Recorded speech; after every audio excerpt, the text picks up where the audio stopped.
Yes, yes. Good, good, good. We are doing more goblin things today. Goblin these nuts! Ha ha ha ha! The wife was enthused. It worked. I enthused the wife this day. Hello. Hi. It's your host Zipsaw with Zipsaw's Art. Welcome in, welcome in. Take your shoes off. Unbutton the pants, sit down. Relax. Get something to drink before you do all that. Get something to drink, sit down. Maybe a snack too, I don't know. Whatever's up to you. It's gonna be a good time. It's gonna be wonderful.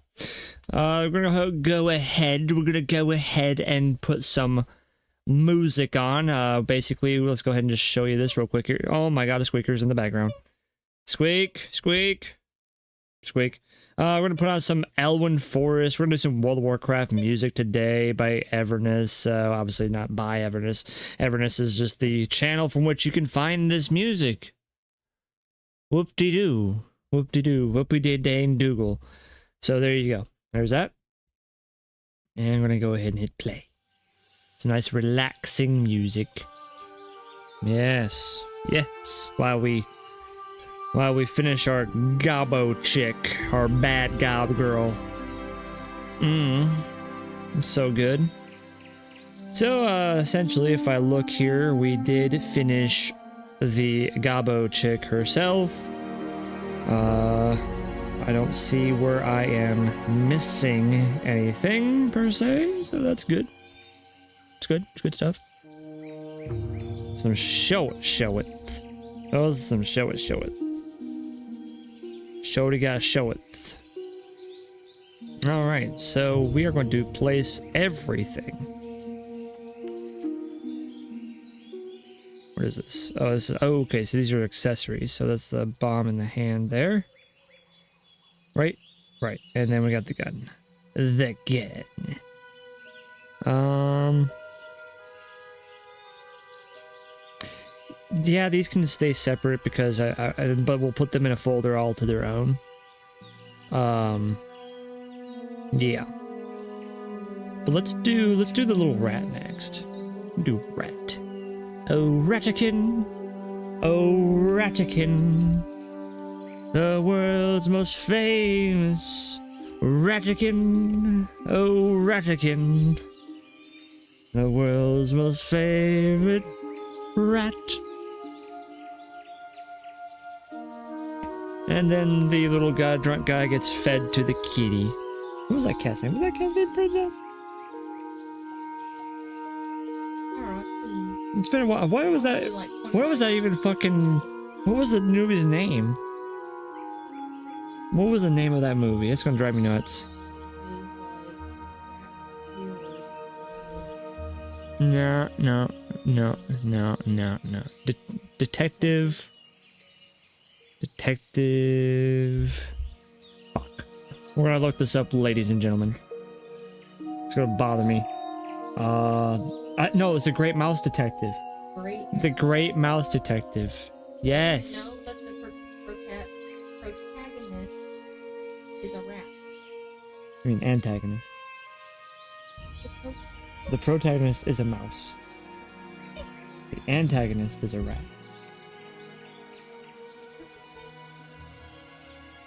I know, in the movie they differentiate. Blah, blah. There are different. We're moving on, ladies and gentlemen. My head already hurts enough as it is. I don't need more hurt in life. And I apologize for any squeaking. My little doggy is enjoying his squeak time. He is enjoying his squeak time. We do not interrupt a doggy squeak time. I'm gonna assume this is in the draft somewhere. Where in the... Oh, there it is. Like, where in the draft? I do not know. Well, technically we need to lower the opacity. We need to lower the opacity of everything. Of all things. Shit.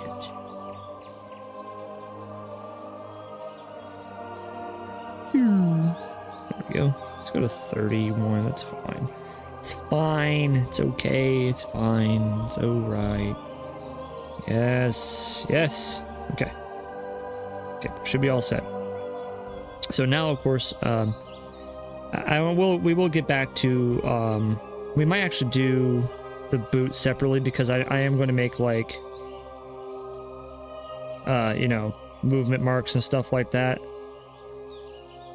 I want to look up some like anime movement marks to make sure I do the movement marks fine. That looks pretty good actually. Because we want it to look like her boot is slapping that chest, so to speak. What can I help you with, little kitty?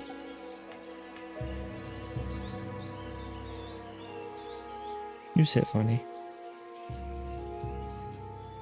Look at this kitty. Look at it, chat. Look at it.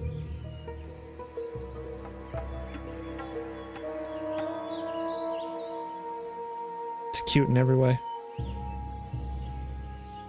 You can't do art. You're not old enough to do art yet. Cats. Just wandering about. Oh, don't press keys. Oh, please don't press keys. Cats are phenomenal for pressing keys. Alright. Let's get right in here.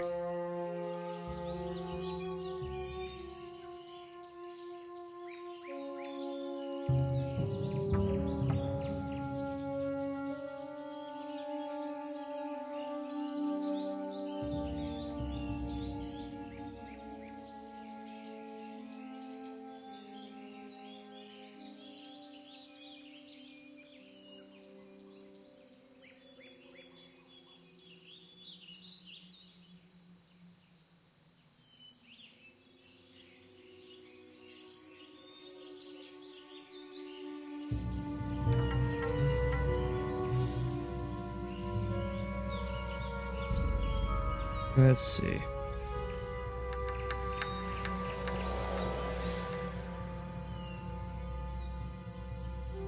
Some freckles. Whoa. Wow.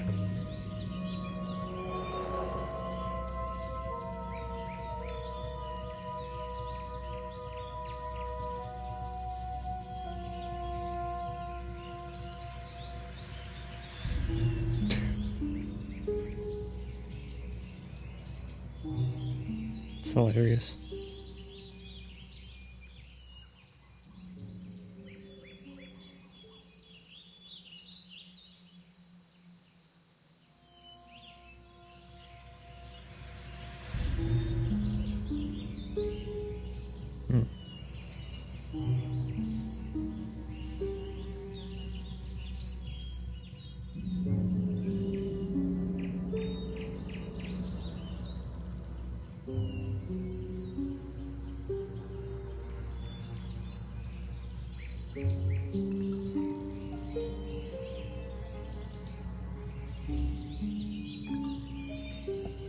Excuse me, little kid.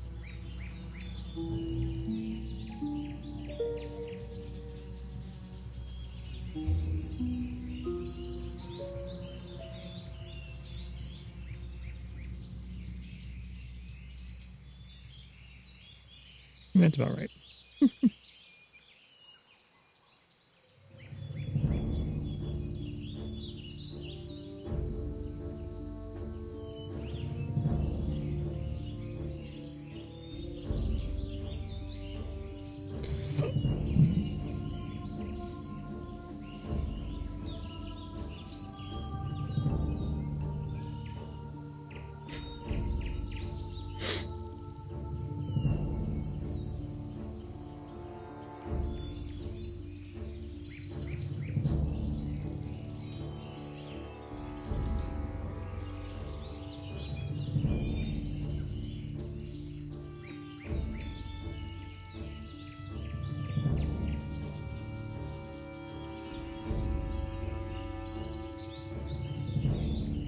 eat the cord.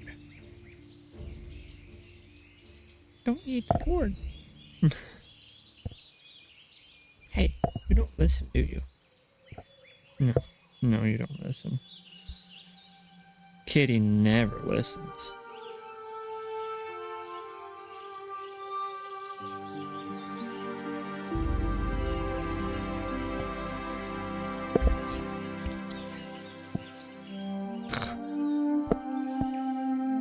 I don't even. I can't even, I don't even. I can't even and I don't even. Oh no, what happened?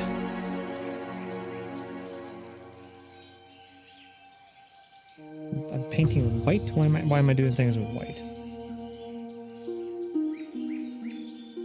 Ugh. Ugh.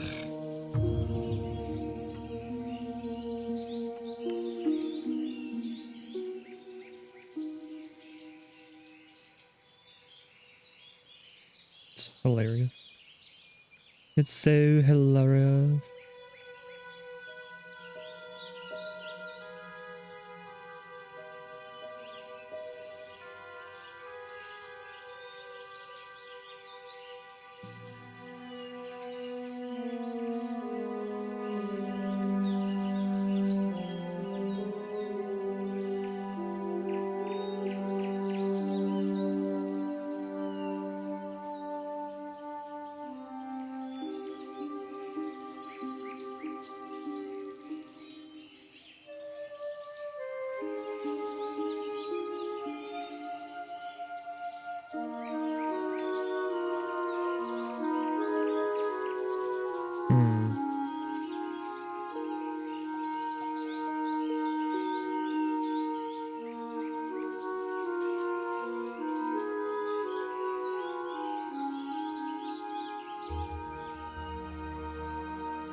Fun times, fun times.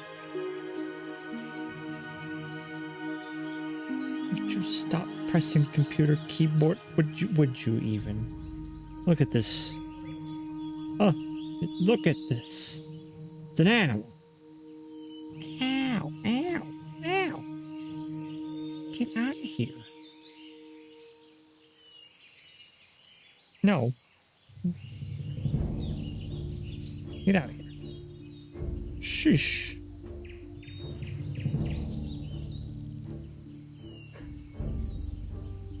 Now my feet are paying the price. Ow.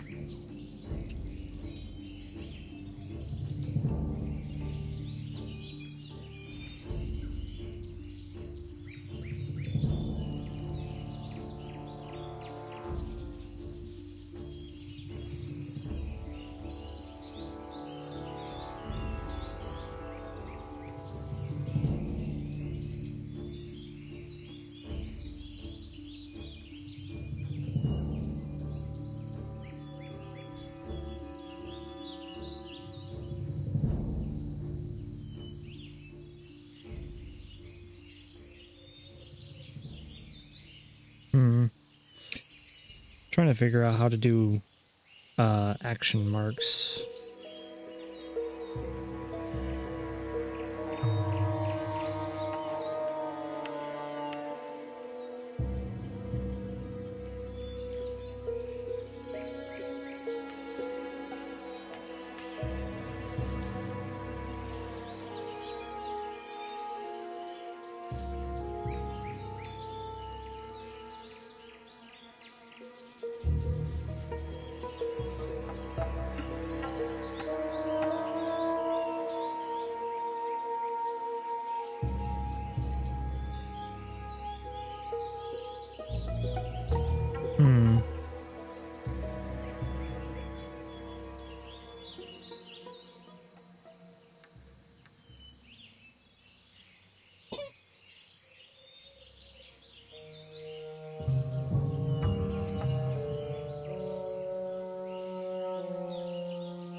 shit, fuck. Did you hear that? My wife swore. It's crazy.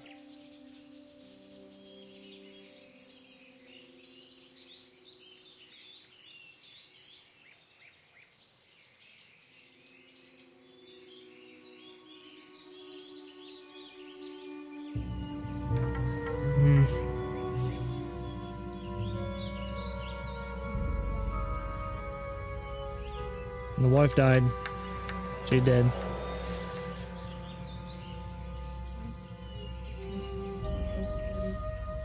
My goodness. Isn't that something? Isn't that something? You killed how many zombies? 40. It's low numbers.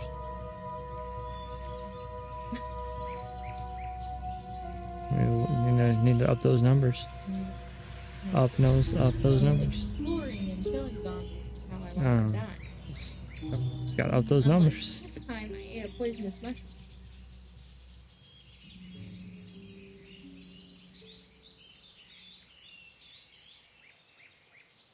I heard a zombie, but I couldn't find it. I opened a door and there it is. There it is. That's how it always works out, isn't it? Got her fast. Ah, here we go. 4. Yeah, so essentially, I mean...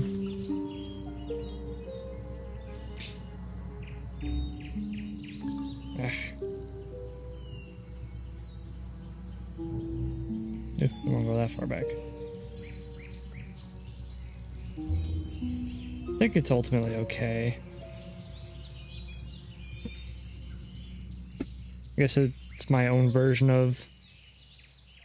Every time I put my laptop down, you're up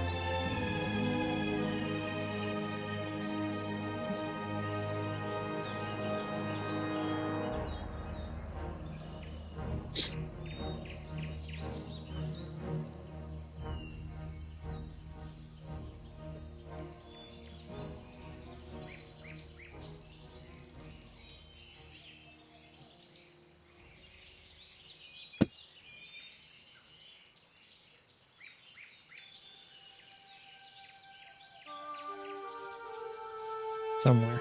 Somewhere lost in the void.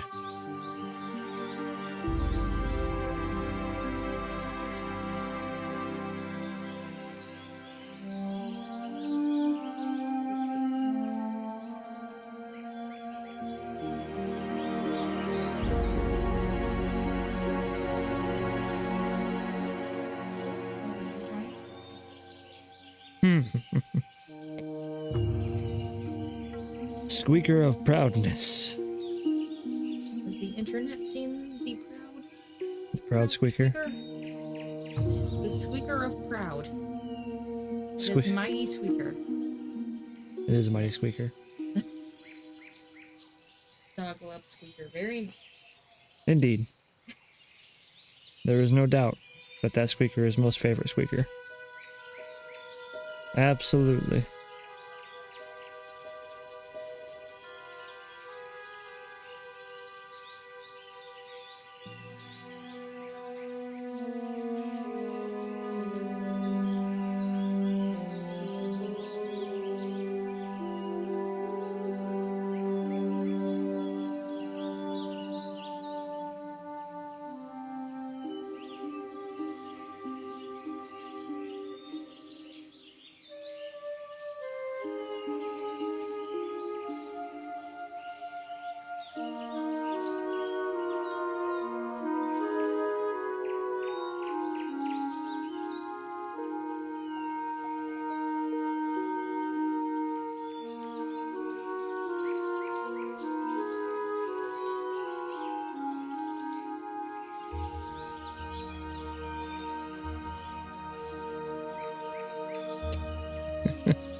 Yeah, that's ridiculous.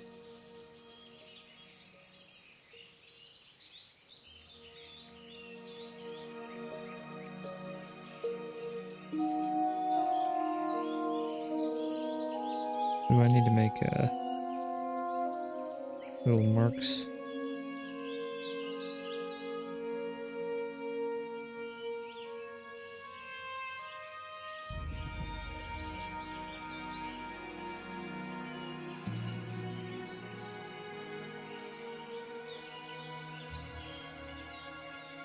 Yeah, we'll do that with the accent pieces. Because we're going to have to color all that. So we will create a top layer. Oh, we can't lock it. Ah!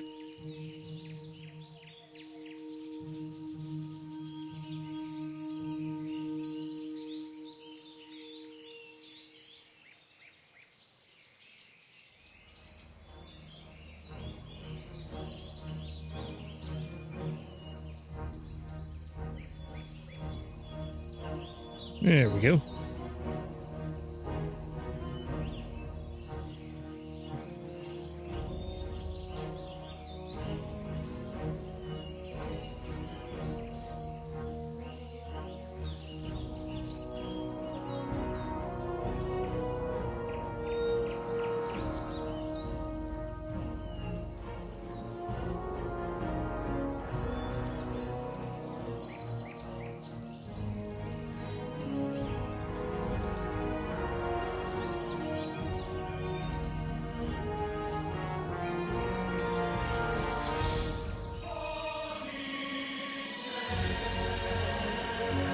Classic. Classic.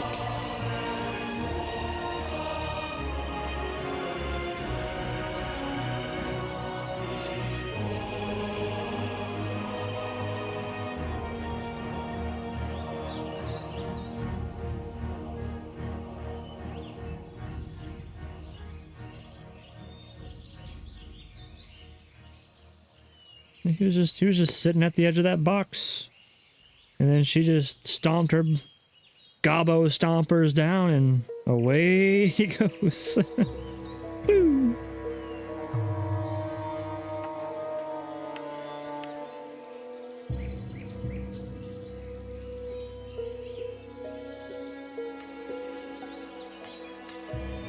Just seeing where I need to put movement marks. I mean,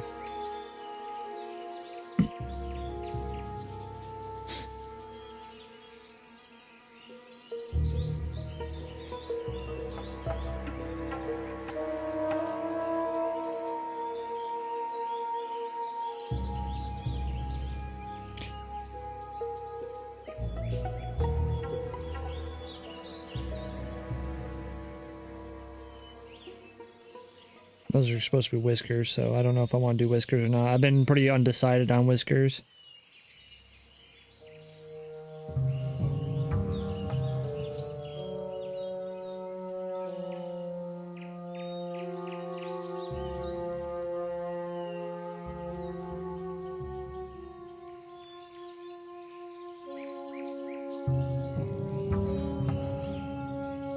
Yeah, that adds a ton of movement. I'm just absolutely getting launched.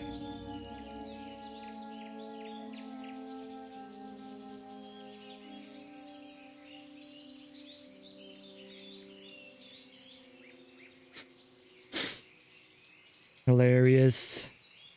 Hilarious. Very hilarious. We like things to be hilarious. Yes. Indeed, yes, indeed, hilarious. Uh-huh. Good. Good. So that should be good for the rat. I mean, it doesn't have to be anything extravagant. And then I lowercase the rat movement because it's not as important. It's just not important. Oh, there we go. Little crack of the neck. One of these days. Okay, so let's get rid of the rat. And then we're going to do the burlap sack. Oh, yes, we like ourselves a big old sack around here. Burlap sack. Yeah. Beautiful. All right. All right. Let's make our big burlap sack.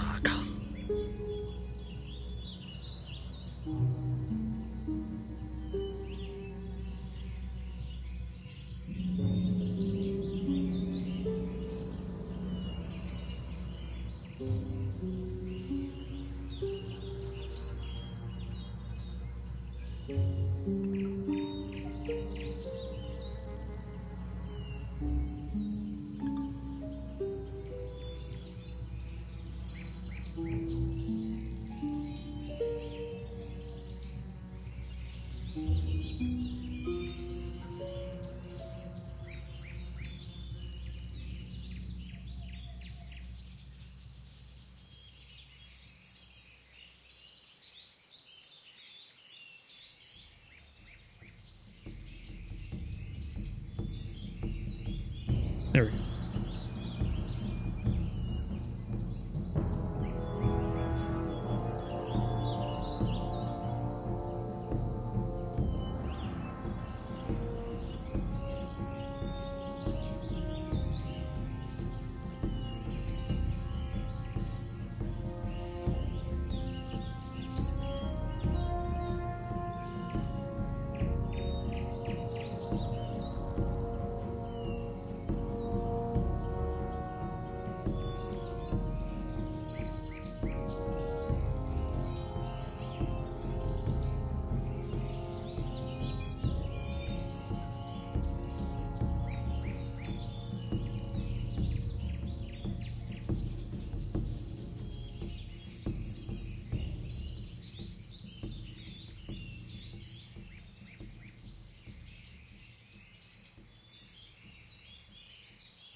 Very good. Very good.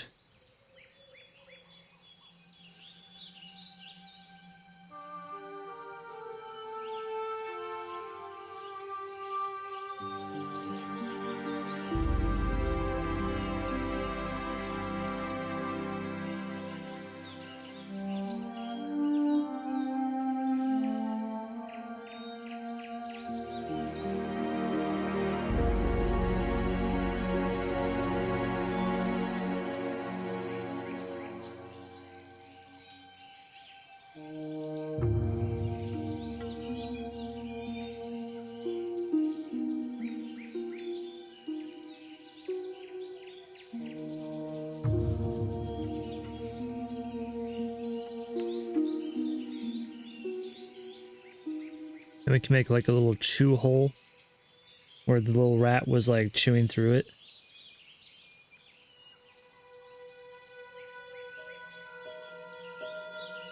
Make a little story.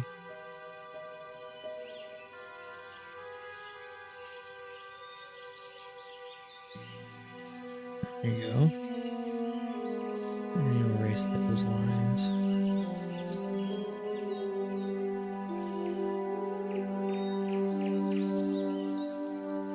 Yeah, that's fine.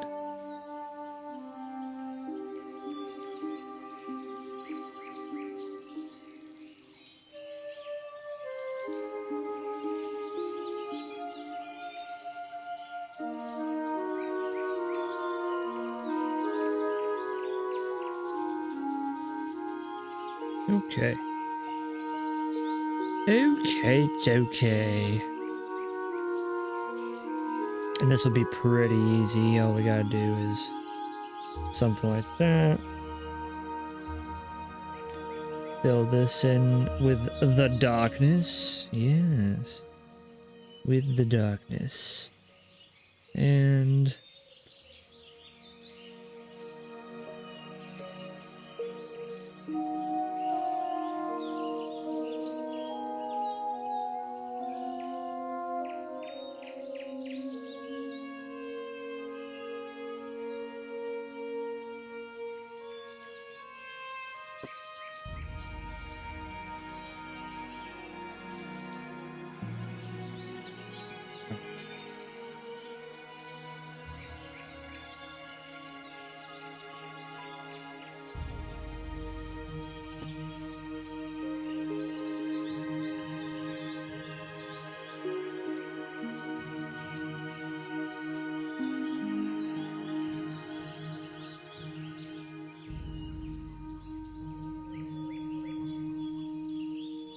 think I want to do that per se. Do we want to color it? We probably will. I don't know. No, because I want to have like individual grains showing.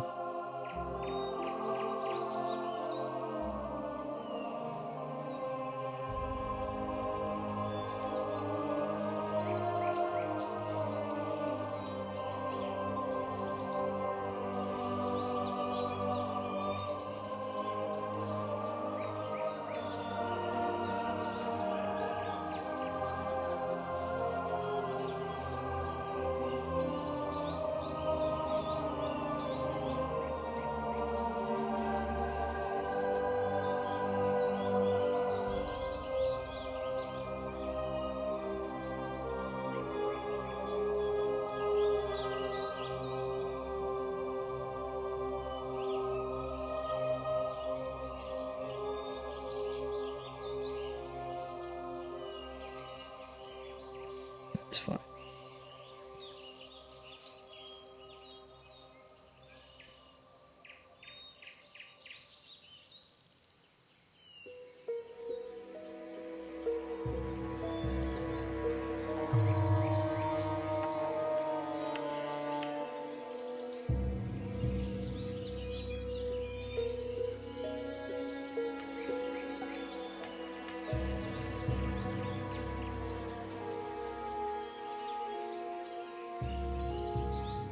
Like a half chewed one over here.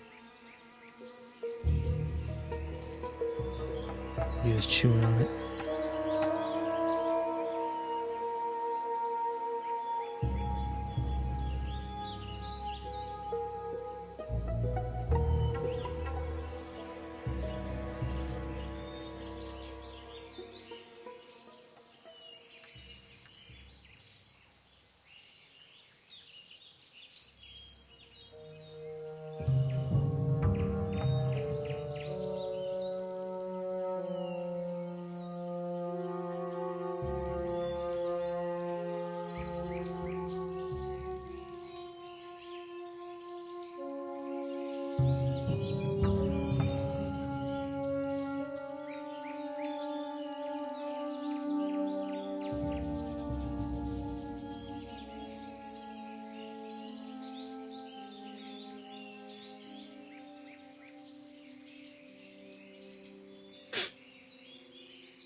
And I would say that should almost do it for the burlap sack. We just got to add that seam line along here.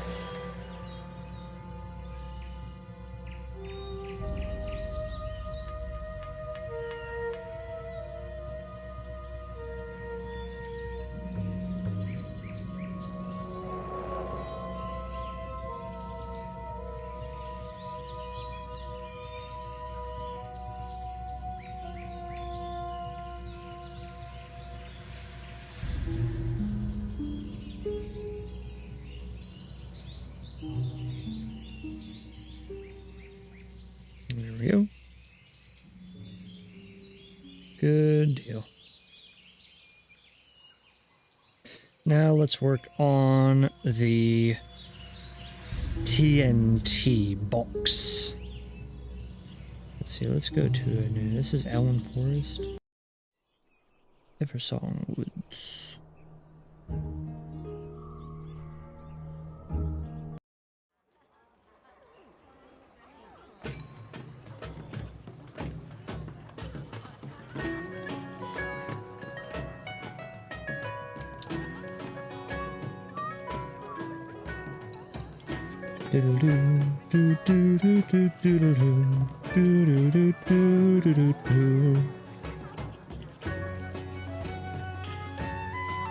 TNT Dynamite.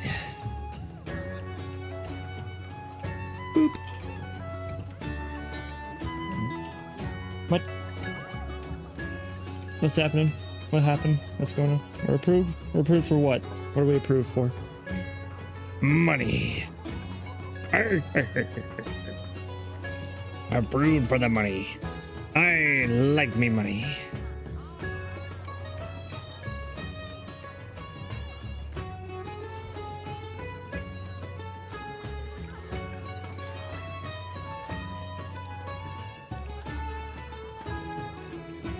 Oh, balls. That's what it is, I guess. Okay. Let's get working on this TNT box. Take the burlap sack off. Giggity. Rat moving in the rat. That way we can work on our TNT box. Yes. No, it's not. No, it is not.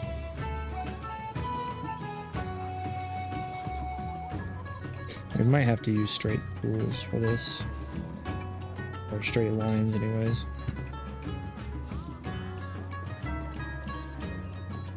So that should be there.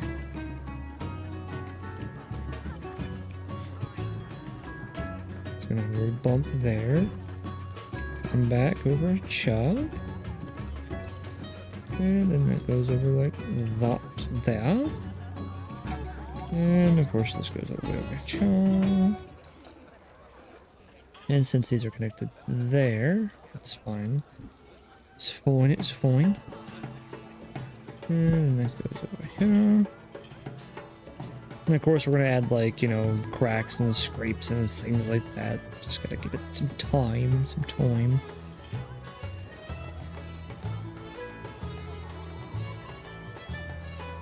There we go.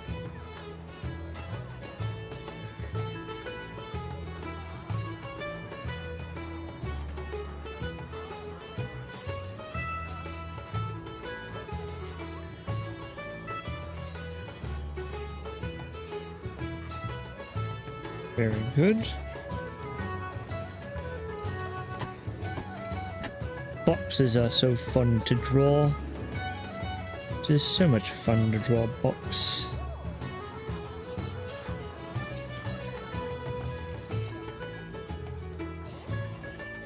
I think I went too far with that. There we go.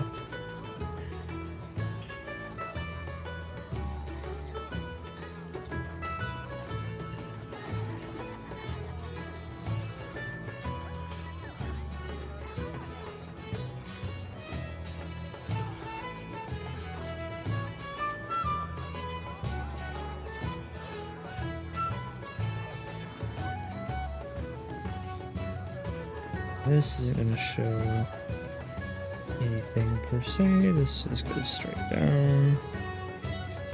There. And we have this corner that goes down just like this.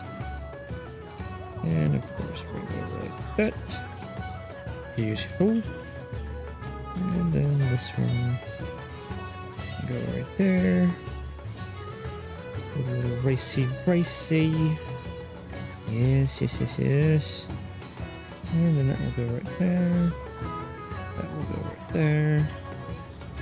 This will actually...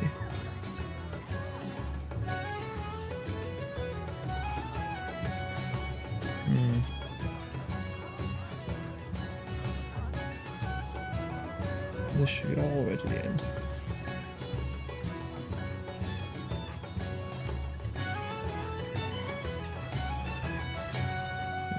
Erase that. Just erase that right there. Very good, very good. Oh, I have a kitty out here, don't I? So much attacks.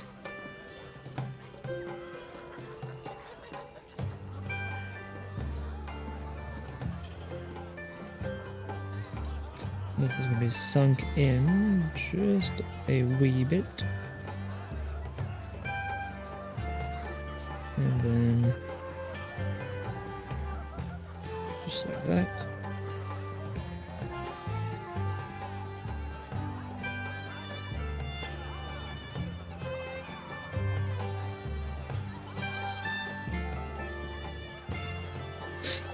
Yes.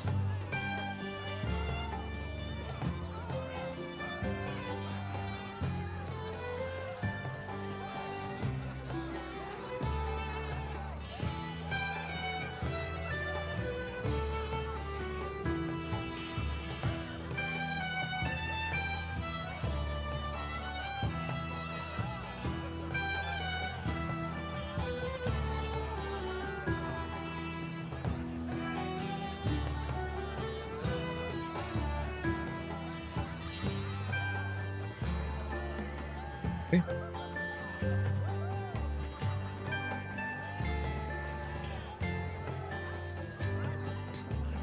And then we take this one up just like this. Go. And this one up just like this. I'll just fill in the gap there a little bit. It'll be fine. It'll be fine. There we go. And then of course this is actually going to be like that. And then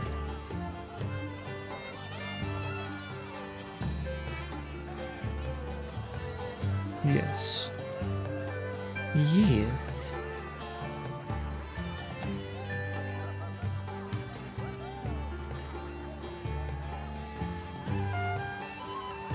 Which that means there's gonna be like the tiniest little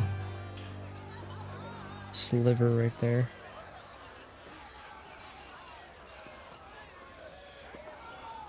No, I guess that would be fine.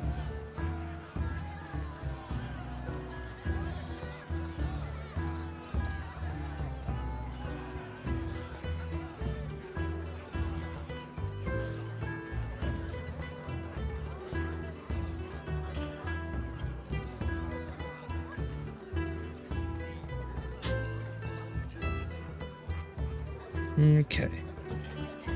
So now we're just gonna do some more fun stuff. So there should be a wood connection piece here and goes up there. And a wood connection piece there that goes up there. Something like that. And then all of this will get erased.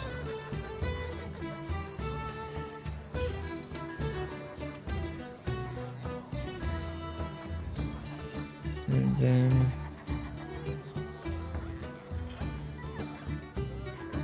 oop.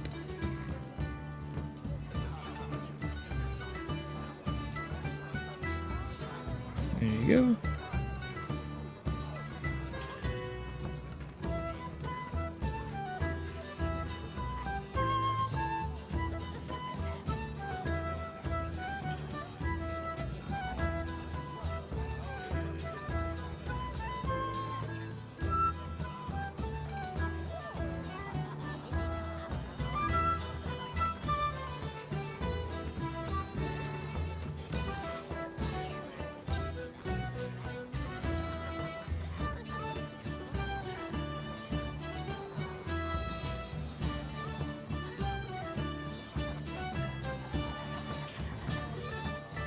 Oh, we need to make this better. Okay, Mesmers. Hey, stumbled across your channel literally through a random algorithm. Surprised to find that I'm the sole viewer, no matter I often follow artists who live draw. Services are solid background noise and a voice to exchange words with if I'm not in a voice chat. LOL. Well, welcome in, Mesmers. Welcome in. I'm sorry I missed you for like a couple seconds there, or minutes actually. I apologize. When I'm in the zone, I'm in the zone. In the zone, in the zone. But yes, welcome, welcome. Glad to have you, if you're still around. Maybe you're not.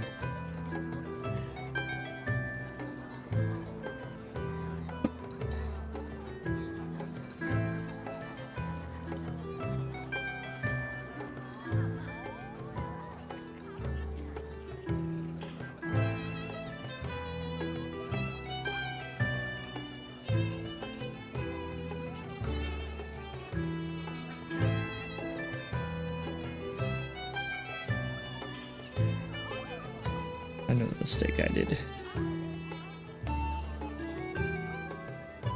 There.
Right.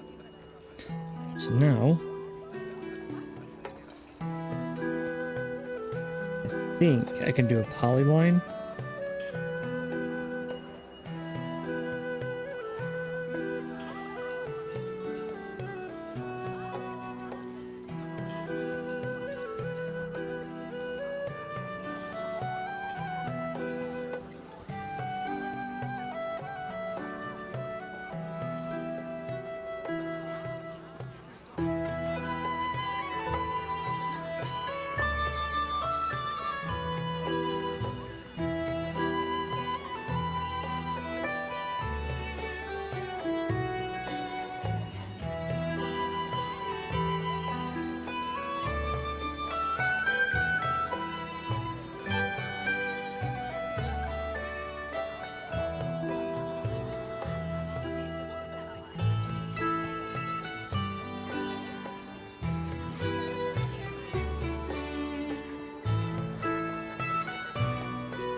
Alright. And we'll give a little bit more personality to these boards here in a little bit. Just kind of map things out. That's essentially the box.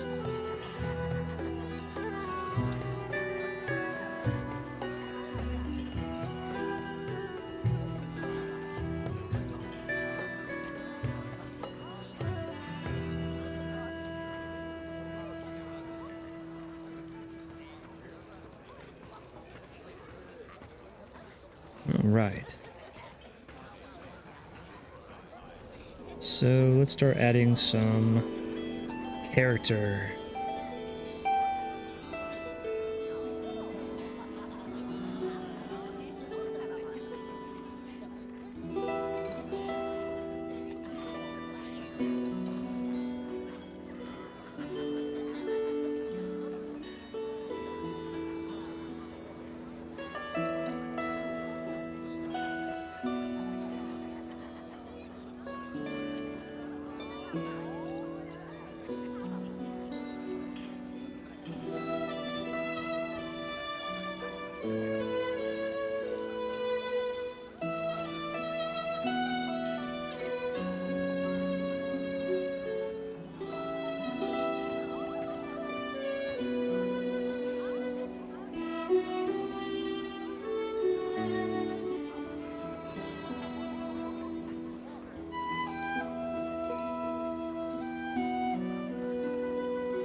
think we're gonna have to add wood lines and stuff like that when we get done with these characterization marks.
It should be more like this. There we go.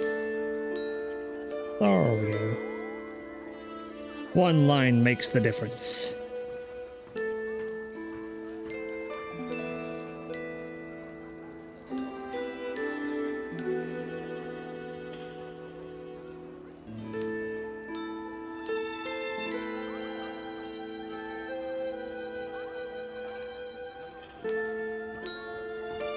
Didn't think a box could have so much personality, did you? Did you? No, you didn't. Yes.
Your answer writing AMA.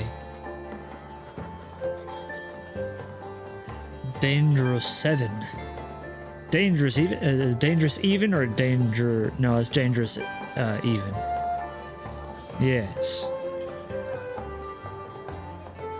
What's up?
Taking chunks out of wood.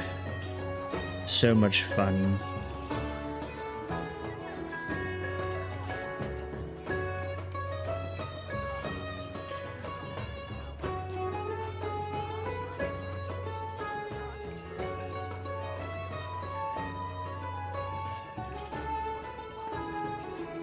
Oh, that's good. Yeah, we can do that. That'll work.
Hmm.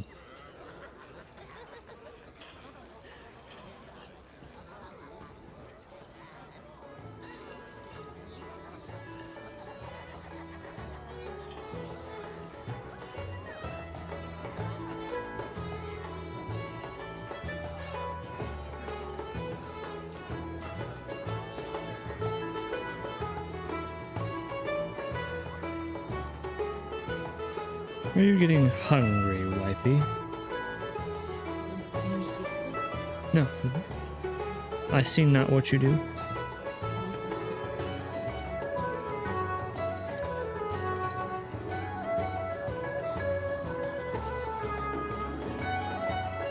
Did you hear that?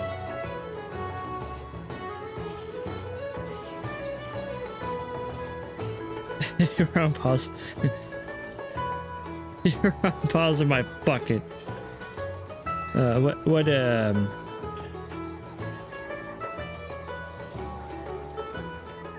the question that you asked, your answer writing AMA or AMA?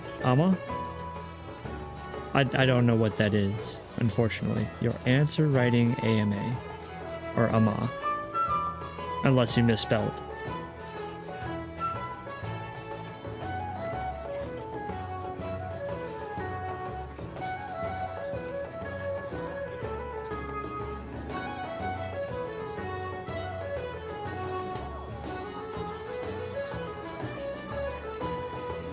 Ask you anything.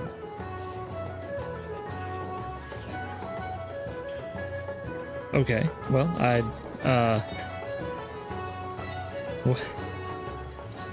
don't know what to ask you. Oh, your answer writing ask me anything. I see. Your answer writing ask me anything.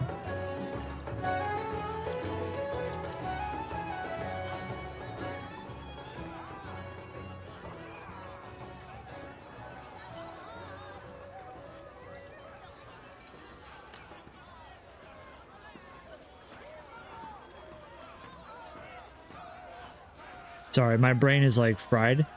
So I'm just I don't know.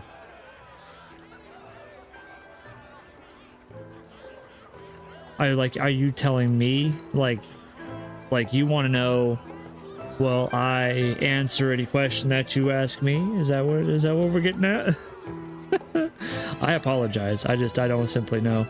I am dangerously mentally unstable, so you know, we're just doing our best over here. I don't want to do it that close. Probably not. He's probably rolling his eyes at me like, what the hell? This guy's just so stupid. What did I even bother?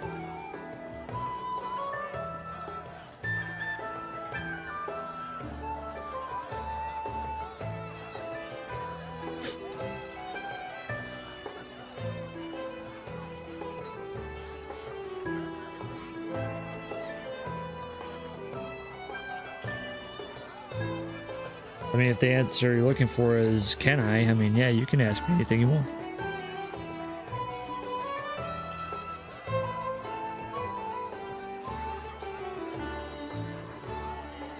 Whatever you want, baby. You can ask me anything. About writing? Sure. Absolutely. I know a thing or two about writing. Are we talking about writing as far as like what you see here, which is, you know, artistic writing, or are you talking like making a book or a creative story or something like that? Either way, I got you.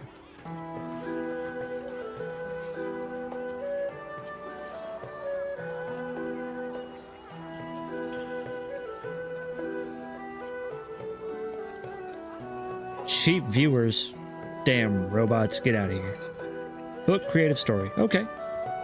Yeah. So what questions do you have about writing a book / creative story?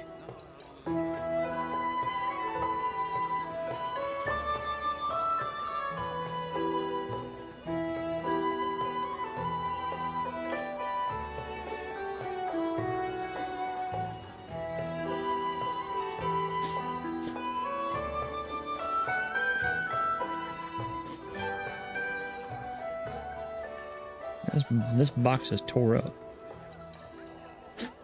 This box is tore up, man. It's tore up. I'm actually just kind of having fun practicing depth perception of wear and tear. I don't get to practice it too much. Taking that opportunity. Now, I'll have to think I'm just reading the room if it's okay right now. By all means. By all means, by all means. It can be a topic about anything, everything. I can tell you about starting off a story, course and subject matter, whatever that subject matter happens to be. You know, it will definitely depend upon that, how you engage or how you want to engage your audience. And if it's a course of personal writing for like pretty much yourself, and so long as you get self-gratification from it, then it doesn't matter your audience, because you yourself are your audience.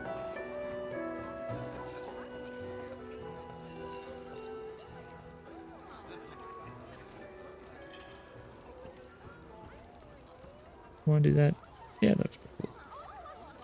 That looks pretty cool, pretty cool. Nothing is more satisfying than... Nothing grabs me. I ask around about what others do. Oh, okay. So, like, in the sense, you want to ask me questions about, like, what I would do for creative writing / making a book story. Creating a story in general. Obviously, I mean, taking this for an example, like this artwork that I'm doing, tends to tell a story of some sorts, of which, of course, the best part about artwork, when we are looking at a still picture of things, we tend to want to create our own narratives and our own stories on the scene and what this means and why these characters are doing what they're doing and so on and so forth. But writing is definitely an art form, for sure. Even if there is some similarities between physical art like you're seeing right now and actual words, because in either scenario, we're either showing you the picture, but you're going to have to make up the story, but then you flip it around, I'm showing you the story, but you're going to have to make up the picture.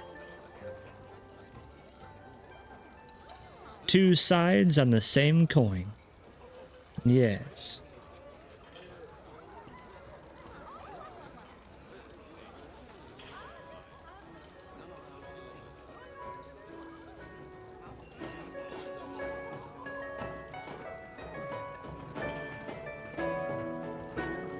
Yeah, that's about right.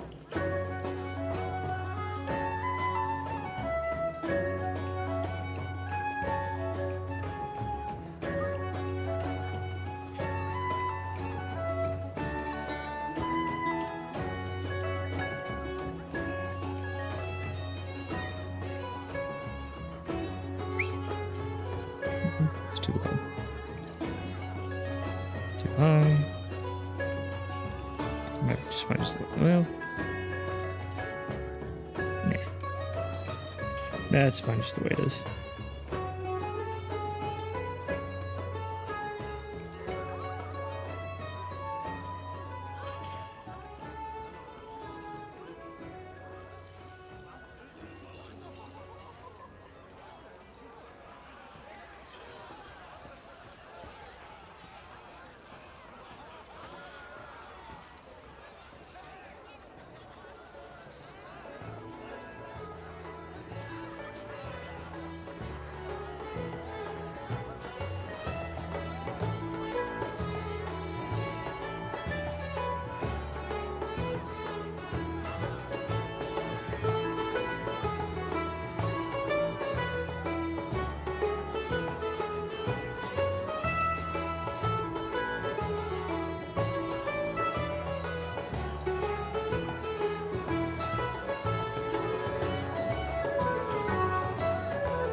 I'm like that with drawing. I just try something and test my artistry during.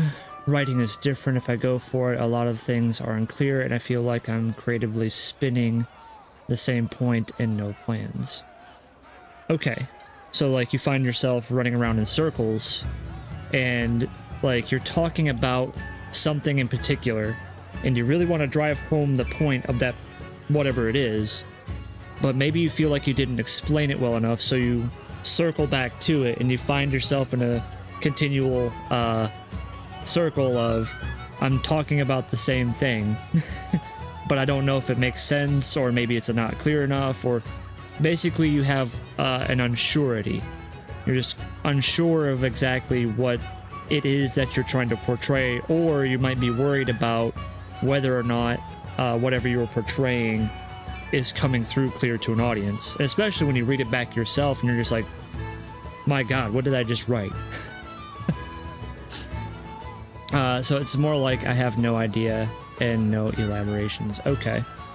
So take me through like an instance. The thing that I'm coming up with the top of my head for something like that would be like, you have the idea of a character, maybe kind of an idea of a character, but elaborating on what that character and giving details of that character, is that something you're having issues with?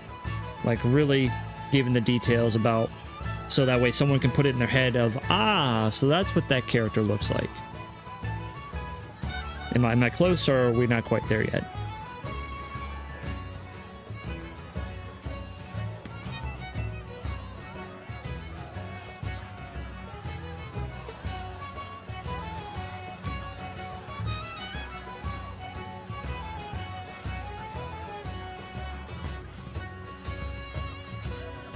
And of course, it just depends on the kind of stories we're telling. You know, sometimes a story doesn't even have a character in it.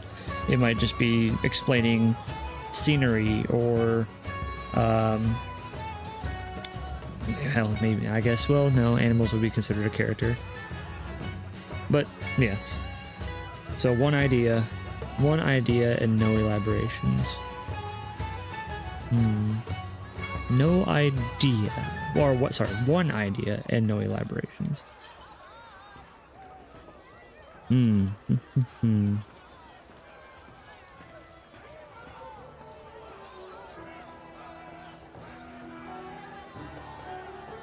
Details, yeah, but that's not to say depictions, just a filling and drawing in more developments.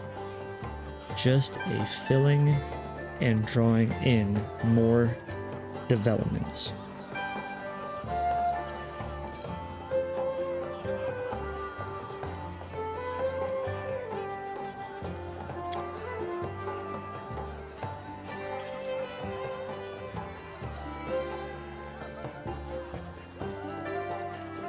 Feels like I'm creatively spinning. Same point. No plans.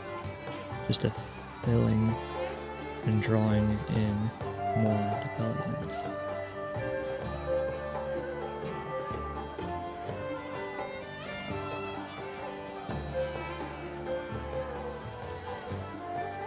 Let's get a little bit more detailed. So let me ask a question, and I want to find out what you have most trouble with. Do you have a pretty good idea about creating a character? Thanks for your patient attitude. Most people hand wave me. No, don't worry about it.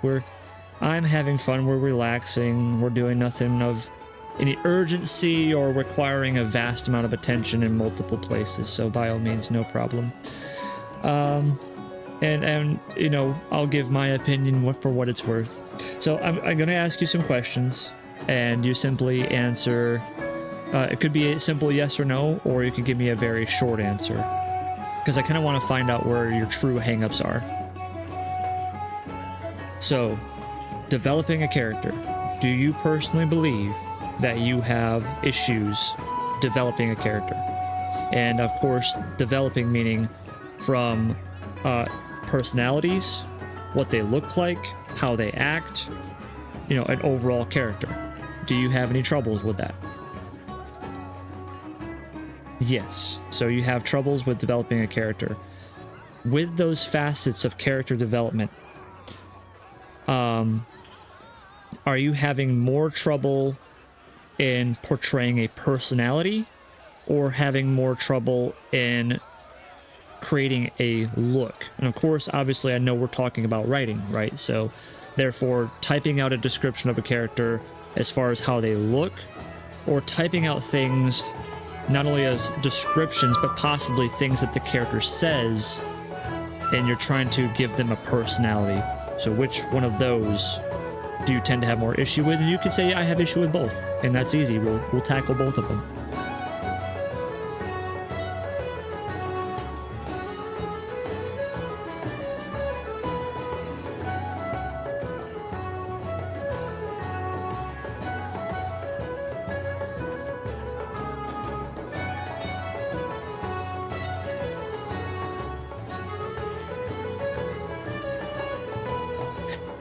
Personalities. I'm bland myself. Well, it's not even, don't talk yourself down. That's not anything that you need to do.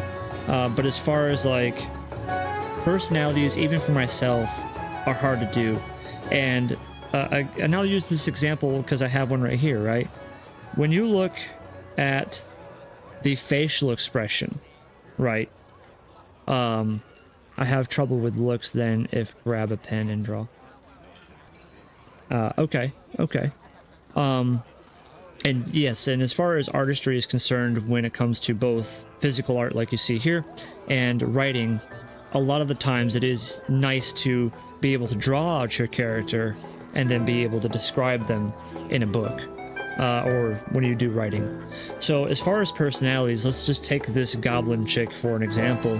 When you look at her facial expression, you could probably see where she's clearly like a little manic. She's a little excitable, maybe haphazard. And of course, as you zoom out and you start seeing more of the character and how they clothe themselves, what kind of actions or stance that they're taking, she's clearly, and again, this is my personal opinion, right, of my own art piece, my own self-critique.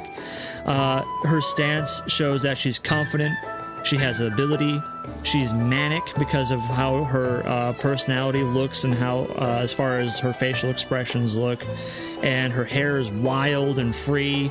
Her clothing is torn and it's mismatched, and she's got gloves and bandages, so you can tell that she kind of hurts herself here and there, or gets into a lot of fights and scrapes and scraps, holding a bomb in one hand and then holding a firearm in the other. Again, she's no stranger to danger and hazard and stuff like that. So we have this, I would say, pretty much the epitome of what a goblin is.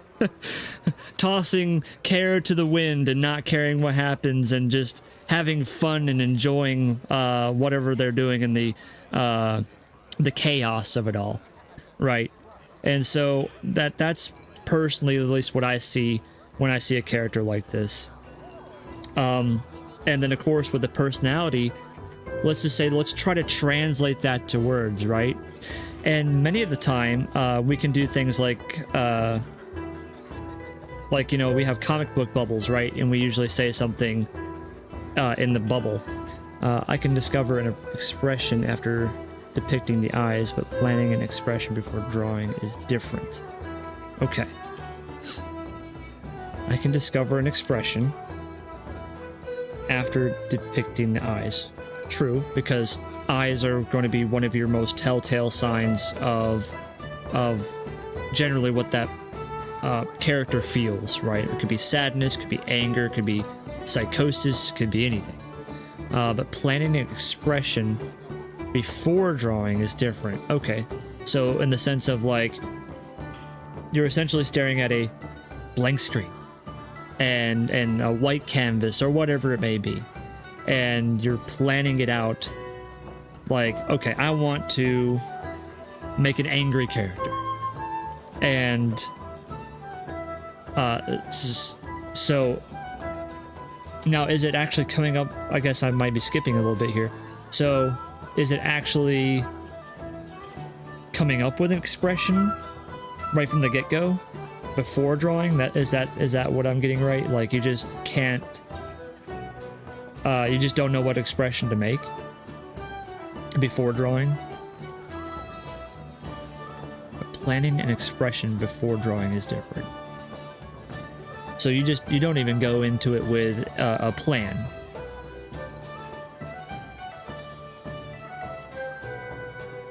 Sorry, I'm getting a little bit more detailed with this. I'm just really trying to dive into pinpointing that one thing that I can like really grab onto and be like, this is what you need to do.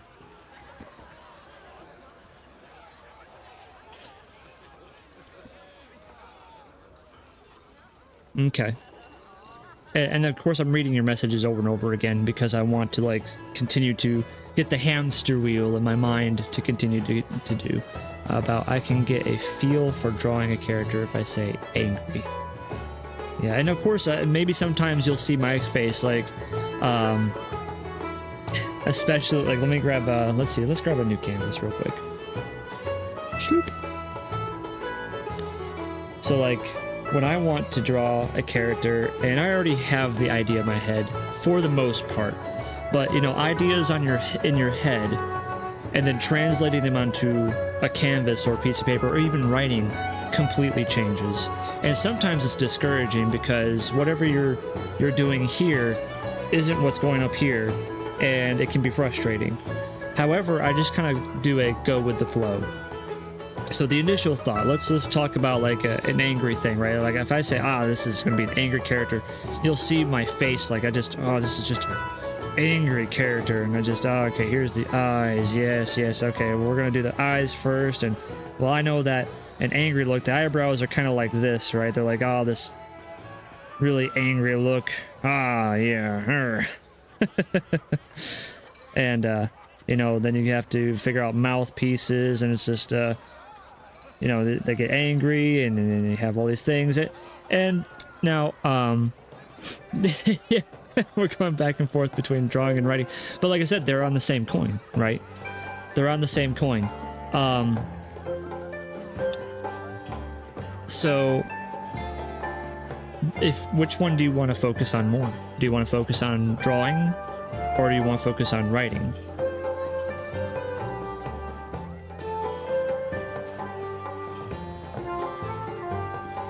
And believe me, I will grab you by the hand and take you down a road for a very long time until I realize, oh, you didn't want to really talk about drawing. We want to talk about writing. Let's go back to the fork in the road, and we'll start from the other. We'll go down the other path.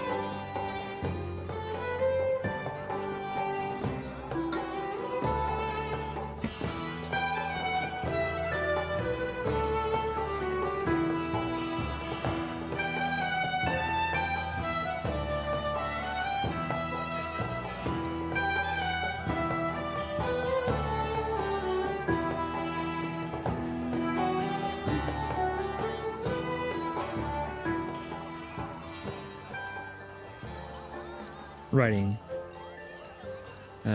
I can draw. We were relating discovery between drawing and writing. Yes. So, okay. So if I go back to what you originally said was personalities. Correct. Yeah, that's where I should have kept down the road of writing. So writing a personality. Let's see if I can bring something up.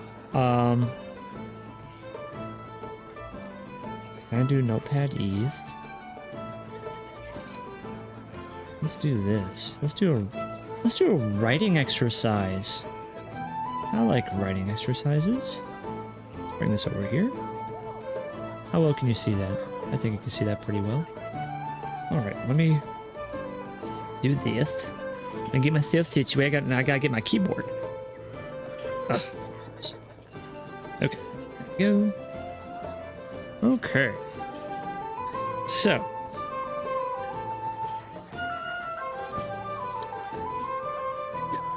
Let's do, let's come up with some characters real quick. Let's do, Matt. I have my caps lock on, so we got Matt. Let's see if I can get a bigger size,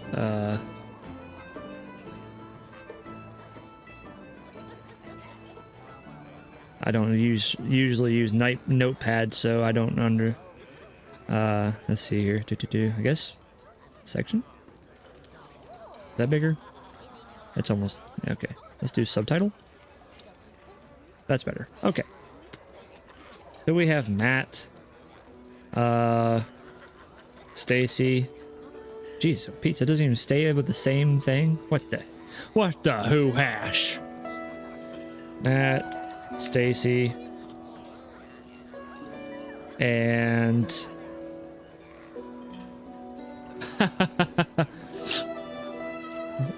can't see the screen, FYI. The stream is too big for my phone data. Okay, well, this might help me anyways to help you. So Matt, Stacy, and Jake from State Farm. Let's say Matt is generally stubborn. And of course, I'm not going to have spell check, so whatever. If it's spelled wrong, my bad. So Matt, he's stubborn and angers easily. Then we have Stacy. So she is reserved and overly apologetic. And then Jake is outgoing and let's see here, outgoing and generally happy. Okay, and now I picked two things. Why do I pick two things? Because it's simple. Where do you get stubborn, reserved, and apologetic? Good question. So stubborn, reserved, and apologetic. Stubborn is a form of personality, such as somebody that you talk to in real life, and every time you mention something to them, they always seem to just be like, no, we're not going to do that. I would rather do this. Or somebody that just simply, when they just, they're just stuck in their ways. They're very stubborn, like, what? Matt, why can't you just give it a shot? Give the strawberry milkshake a shot. You say you like strawberries, but for some reason you won't drink a strawberry milkshake. No, I want my vanilla milkshake. That's just how I am. That's a stubborn person. So, you're taking experiences in your life on people and how you've interacted with them, and you understand, I guess it could be experiences. Let me explain this as best as possible. But so that's how I get stubbornness. Relationship dynamics. That's a good observation. Yes. So I already had in my head I was going to create 3 characters, and that they are going to be involved with each other. Good parts of storytelling, when we talk about creating a dynamic, right, relationship dynamics with these characters and making them something that's very synergetic. Having someone that's abrasive or can create obstacles for another character creates a lot of character and story development, because we want to find out, can this person break down this person's walls? Can they make them think a different way? And it's overcoming those obstacles and things like that when you're talking about having relationships with with characters in general.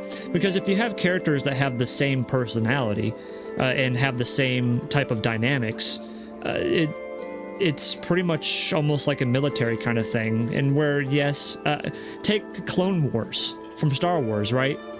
Imagine if all the clones in Star Wars actually did think the same way. It'd be boring.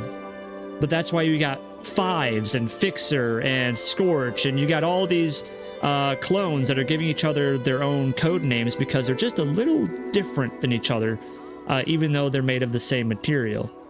And therefore you have really cool stories that are born because you have Commander Cody and Captain Rex that have crazy different dynamics than the rest of the clones, and separate them from the other basically background characters because they have a more focus. And so as you're thinking about your relationships or what characters you're creating.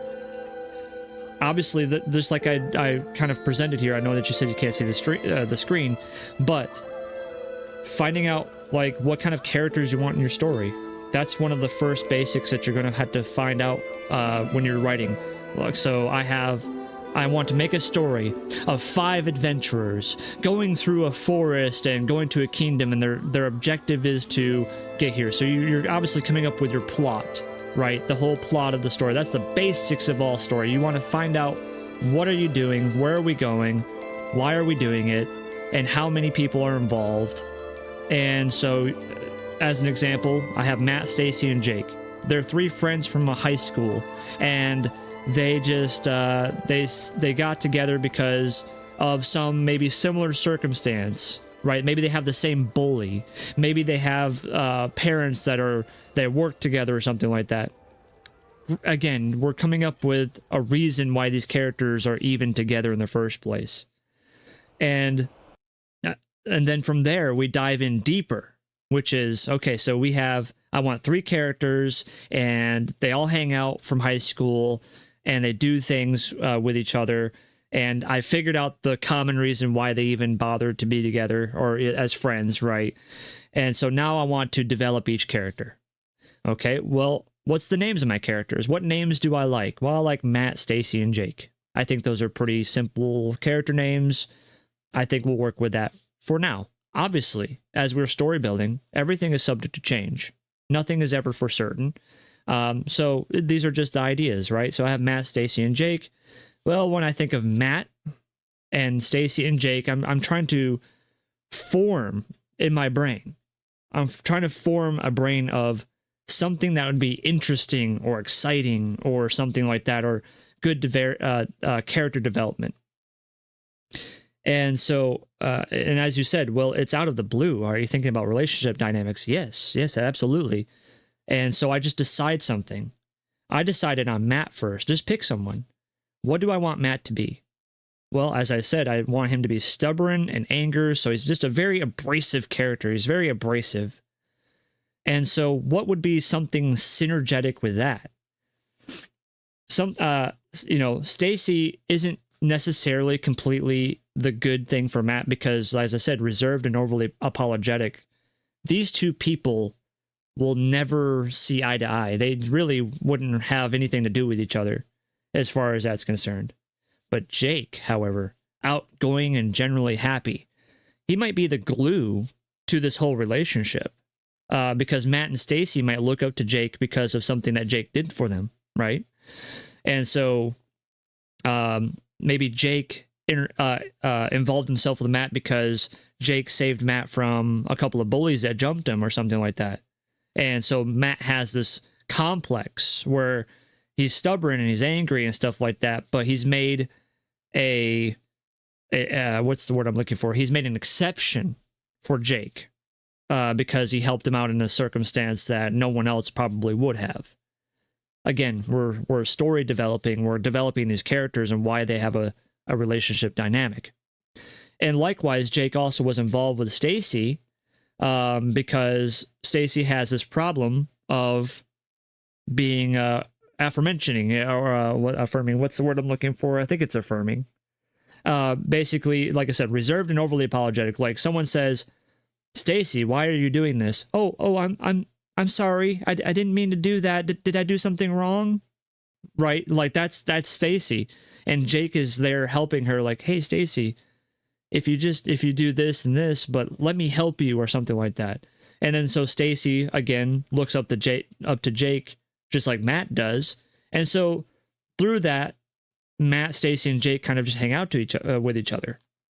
And then as far as the antics, right? Like, okay, we can understand why Matt and Stacy look up to Jake, but how does Matt and Stacy like interact with each other? And you could say something along the lines of, well, Stacy says something to Matt, and Matt's like, well, that's stupid. I'm not going to do that. And then Stacy's like, oh, I'm sorry. I didn't mean to make you mad. And then, something along the lines of that. I mean, this is like,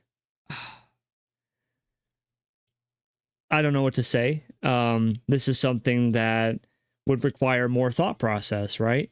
Like maybe Stacy being reserved and overly apologetic really doesn't work for this trio, because she's going to be apologetic to Matt and Jake all the time. So unless she overcomes this fear of being reserved and then starts being more outgoing like Jake, and then maybe Stacy and Matt get into it. Maybe finally Stacy finds her footing and is done and over with Matt getting so angry and stubborn all the time, and she puts her foot down on something and like surprises the both of them. Like Matt and Jake are like, whoa, what, where is this coming from? And then like Stacy would be like, I understand what Jake was telling me now. I understand that I need to be more firm with the things that are very important to me. And Matt, you've been nothing but being stubborn about helping, doing this or whatever the case may be. And she's just like, you are going to do this, and this is what's going to happen, and we're going to do it together. And Matt's just probably going to be so taken back by this, just something that doesn't happen with Stacy ever. And he's like, fine, I guess we'll do it. And so you see the changes and then the dynamics. And of course, it's going to be rough at the beginning, right? These three people probably had something to do with each other very soon after the forming of this triad relationship. And so as you develop your story and you keep going, of course, these characters are going to become more tight, more friendly. And of course, that you might also have falling outs. Maybe Matt's over it. You get so angry about Stacy finally being a little bit more outgoing and trying to put her foot down so much now. So she's actually from reserved and overly apologetic, she's actually evolved into something that's more obnoxious. And now she's more obnoxious and overbearing. So she's completely changed her character dynamic. And Matt doesn't like it. And so Matt leaves the group, and Jake sees this tension, and now we have a whole new thing going on. And so now Jake has to mend the relationship and get Stacy to realize that what she's doing is just like, wow, like, I mean, I understand we talked about being more outgoing and being firm with your beliefs, but this is way too firm. This is overbearing, and so on and so forth. And then having Stacy realize these things, and then having Stacy try to make up things with Matt, and Matt's being stubborn still and not accepting that apology. Like, no, you've pissed me off. I don't want to hear anything about it. And so now Jake's got to work with Matt and get Matt and Stacy to get together to make amends. And there you go. Like, we're starting to make a story. Things are just happening. And so that's something, and granted, I mean, hey, I'm going to give myself some props here. This is all out of the blue, right? And I think that might be a little hard to take in all of that information without some structure. But that was kind of what I'm getting at, which is essentially what you want to do is have your initial ideas about your character. Think about how they would interact with other people. So when I think that Matt is stubborn, I want Matt to interact with people in an abrasive way that creates walls and obstacles. That's always a good thing to have in a group of characters. Someone that creates walls and obstacles for people to either talk their way through it or to do actions to get their way through it. I shouldn't say always want a wall, but a wall is very helpful in storytelling. So that's why I made Matt the way it was. I think a good wall is a good character to start with. And maybe your main character is a wall, and no one can ever get to your main character, right? Like, your main character is so set in their ways on how they believe that they want to do things and how things should be done. That it, like, your whole character arc, almost through the whole book or whatever you're doing, maybe you have a series of books, and it's only in the later series that your character, through probably some tremendous traumatic event or catastrophic event or something where he or she was proven wrong, so wrong that maybe it ended the lives of individuals. And that is what it took to change their ways of thinking. The wall finally comes down and is able to go back in time, hopefully. Hopefully they feel so much regret and remorse for being the way that they've been their entire life, that now they want to make the amends with all of those people that they personally felt they did wrong to. And so now you can revisit characters from the past in your first beginning books of your series and bring them back, and then have a whole new arc of helping those individuals or doing whatever, right? Likewise, again, a reserved and overly apologetic person, they're not really a main character. That's not really a main character thing. Because when you think of reserved and overly apologetic, obviously an introvert, someone that doesn't want to interact with people, someone that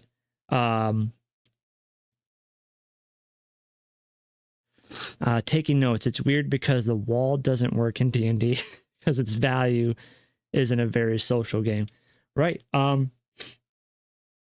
Well, now as far as if we're talking about D&D and a wall of an individual, it's really going to depend on your dungeon master, so the DM, and being able to handle a wall character. So let's take an adventure through Forever Forest, and we have 3 adventurers, and obviously one of them is a wall. And of course we have the DM, so that's a 4th person, but the DM of course is just guiding these adventurers.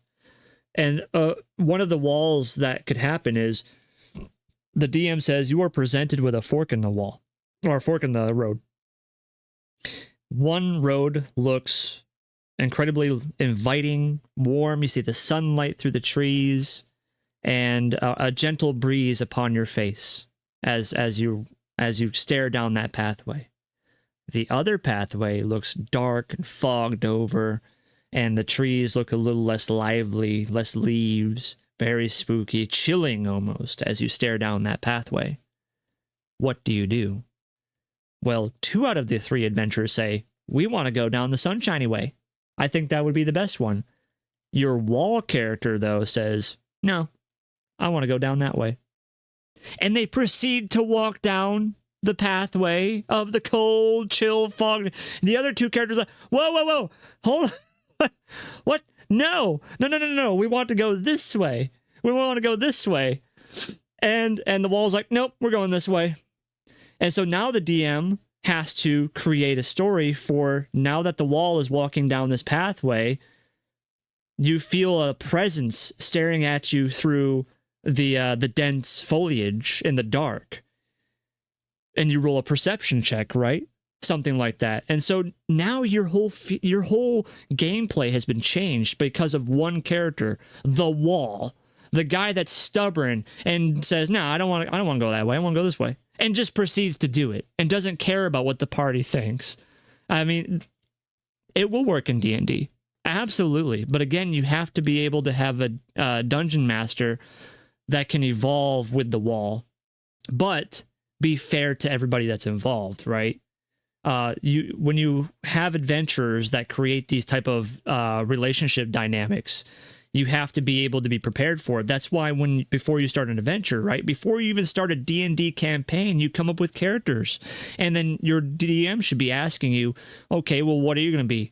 I'm going to be a traveling monk and blah, blah, blah, blah, blah. And they just start just puking out the details. And of course, as a DM, you're taking all this information down. You're like, okay, I get the gist of your character. And then someone else is like, I'm a energetic cat girl and whatever. Okay, well, you're right, an energetic cat girl. Okay, cool. Whatever. Meow, meow. And then you have one guy who's like, I'm a big orc. Orc do thing. Thing gets done. Orc do whatever. Okay. Orc do whatever, does thing. Understand. And so we gotta We got a monk, a cat girl, and an orc. Okay. Got it. And so the DM, of course, can then start to plan for possible scenarios. And of course, that's just kind of the point of storytelling, is when the characters present you with something, after, of course, you presented them something. Obviously, the DM is the person who creates the story, but it's those characters that decide on where that story goes. And so the DM could be, I can set my character as a dumb orc, but whether that is fun plays out is another thing, is hard. True. And so coming up with scenarios. So like I said, I, the DM, I created the story. I have the story in my head, right? I want this monk, this cat girl, and this orc to go to this inn, that if they choose the right path, which is going into the sunny direction of this fork in the road that I'm going to present them with, if they all go this way, they'll get to the inn, they'll find a bounty quest. Oh, you're fine. No rush. If they choose this path, they'll go to the inn, they'll discover that there's a bounty quest, and I think I'll make the orc happy because the orc really likes to chop off heads and stuff, and it's a dead or alive quest or something like that. So the orc is going to be happy. The monk and the cat girl, of course, are just going to be walling along. So we're just doing something for the orc with this quest.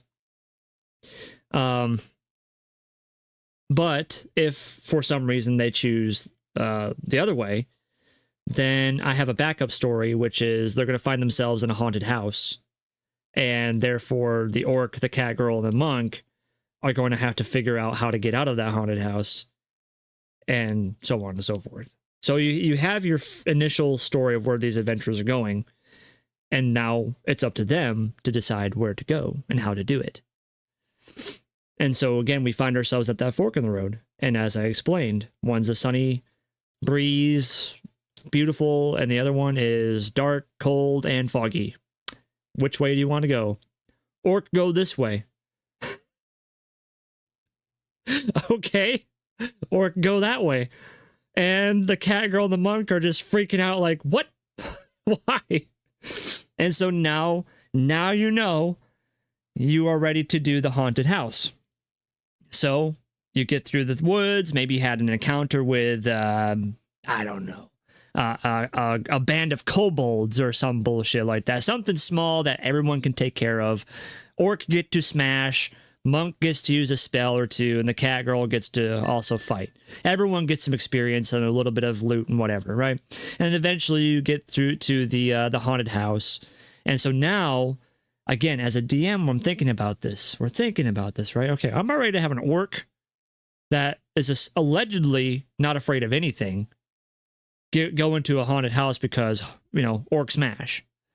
But we have the cat girl who's absolutely a scaredy cat, and she's afraid of this haunted house. That's fine. She's going to get maybe sent down through a trap hole, so she's going to go into the basement. She's going to go into the basement, and it's going to be nothing dark in there, but I know that the cat girl, because she's a feline, she has night vision. So she'll be able to use night vision to be able to get out of the basement. And as far as the monk is concerned, he's a magic user, so therefore, maybe like a doppelganger. He's going to have to verse a doppelganger or some spectrals and ghosts and stuff that can't be touched. So the orc might get very mad because I swing axe swing, and no hit. Orc no hit anything. But then the monk finds out that using fireball or something like that actually affects the ghosts. So using spells. And so maybe the monk casts a fire spell on the orc's axe. Again, of course, these are all up to the characters, right? The people that are involved. But the monk says, "Well, let me cast fire on your axe," and then of course, orc's looking at axe made of fire axe, and then starts swinging at the ghost, and now the orc is hitting the ghost, and so you're making it compelling, and the orc is just going through and just smashing up the doors and the walls of this haunted house. And the owner of this place is actually a very powerful warlock, and this warlock is tired of this orc smashing his mansion, and directly wants to involve himself in other ways and tossing skeletons and whatever else at them to try and thwart them. Meanwhile, the cat girl is kind of by herself, but she's trying to figure out a way to get out of like a puzzle or a maze that's in this basement. And so she's like flipping levers, and the levers are actually changing the rooms and the doors where the orc and the monk are. And so they possibly get separated and things like that. And so this whole thing turns into a crazy, zany problem that the goal of it is to reunite. The warlock is, I already have as a DM, I know I'm not going to show that warlock. The warlock's not going to present himself until my group gets back together. So once the group gets back together, they finally figure out, like the cat girl bumps into the orc, and they're like, oh, they're so relieved to find each other. And so the orc is maybe just really angry, like, oh, so angry, find monk, and just starts bursting through doors. Eventually, they find the monk, and now they're together. And so now I bring the big bad, the boss, the warlock. He presents himself in a great hellfire that's green and it raises from the floor. How dare you adventurers enter my mansion, making a mockery of my place, bashing my walls and my doors, everything. And then the orc's like, not sorry. Just orc, not sorry. And then he summons imps, and now you have to fight imps. And then the warlock is using a lot of magic, summoning all these things that you've been doing this house. So the warlock doesn't realize that he's actually weaker than what he thought he was, because he's been doing all this stuff trying to thwart all three of you this whole time. And so the warlock goes to cast my beloved poltergeist. Yes. So the warlock goes to cast a really big spell that would actually end the party, but then it just fizzles out. And the warlock is just like, oh shit. And then the orc just smiles and grins. Orc smash. Time to smash. And then, through the combined powers of the cat girl, the monk, and the orc, they beat the warlock and continue to go on. And it just so happens that mansion was on the other side of the meadow from which I wanted them to go in the first place, which is the tavern. So either way, the story will end with them going to the tavern. Compelling story, right? It had all the things that you could have ever wanted in a story. Action, funny and comedy, suspense, fear. And of course, you had the wall. You had the orc that just decided where the story went. That whole story happened because the orc decided to go down that way and didn't care what anybody else said or thought. Orc, go this way. Okay, I guess we're going that way. But see, if the orc didn't go that way, you would have never had this story. You would have never had the haunted house. It would have never existed. And so characters absolutely can dictate where a story goes. Again, we're talking about D&D, right? So we have more humans involved.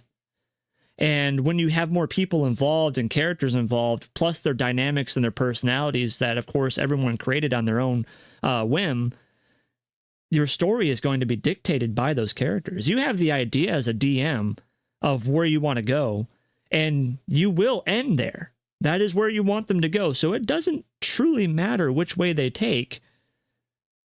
You have a story ready to go for each of these scenarios.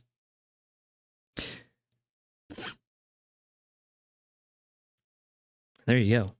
I'm going to take a drink. I talked a lot. And I'm being attacked by a cat.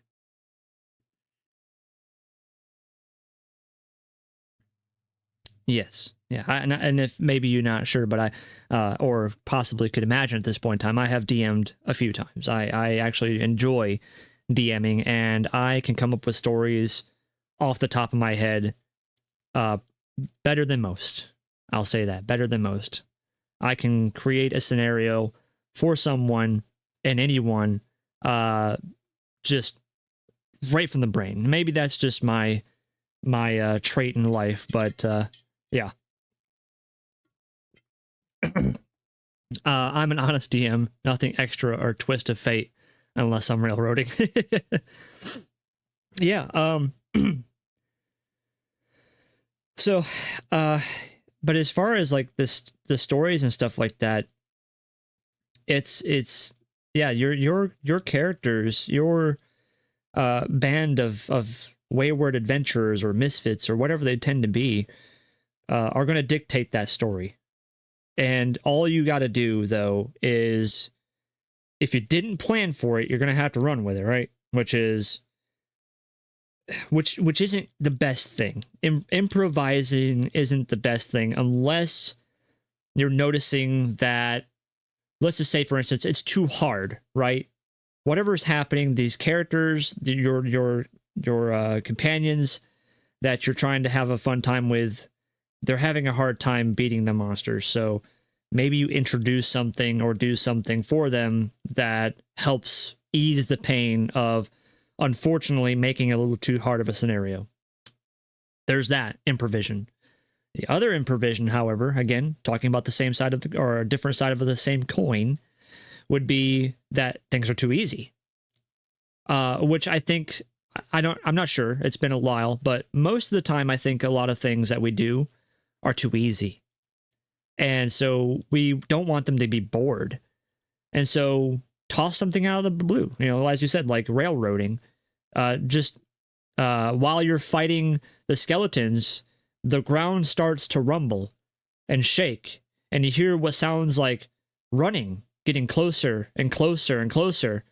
And then, boom, a minotaur pops out of the woods and smashes the two skeletons, and then turns slowly to look at you, adventurers. What do you do?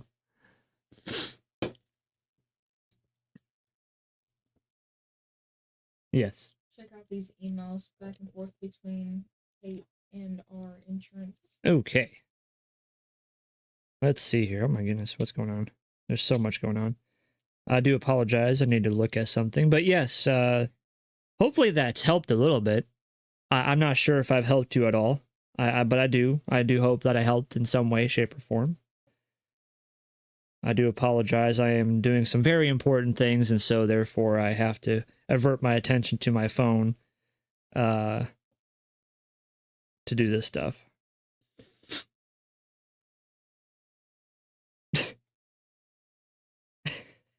Our insurance agent is a dipshit. Yes. Okay, hold on. What is going on here? Getting us a copy of the updated deck page we need ASAP. Okay, this also doesn't look to be Seth's. So, okay. Policy corrected. So the corrected update. Policy. So we need to corrected updated deck page and proof if the policy is payable or is due. Provide me anything additional. The balance is 0. The balance due.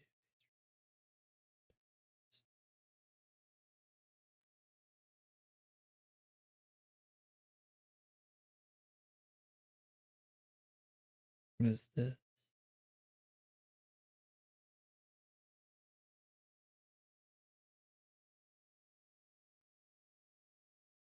Okay. It helped me know my art and be more responsible as a DM, and that really helps being an author. Cool. Cool. I'm glad that it helped in some way. Of course, if you have any other questions, just let me know.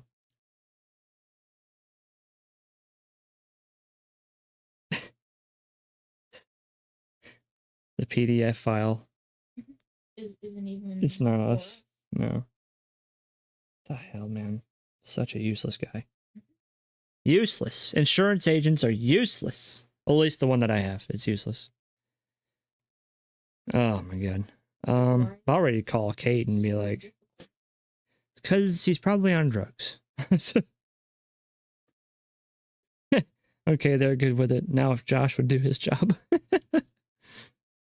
Surprise, surprise. Okay, well, I'm going to go ahead and end the stream early because I'm going to have to figure out my financials and stuff. And unfortunately, I can't be distracted this much with doing art and all these other things, along with trying to figure out my financials.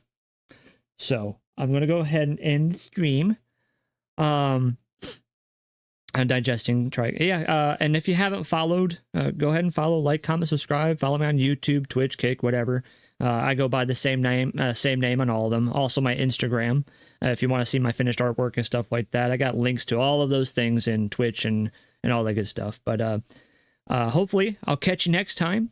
And if you come up with really good questions that you have for me or need any more assistance with storytelling or character design or whatever, let me know. I am all about it. I am all about character design and development. That is my primary focus with artwork in general. And as far as storytelling, like I said, I'm okay. I'm a pretty okay storyteller. So all about it. But needless to say, this is your host, Zipsaw, with Zipsaw's Art. I hope you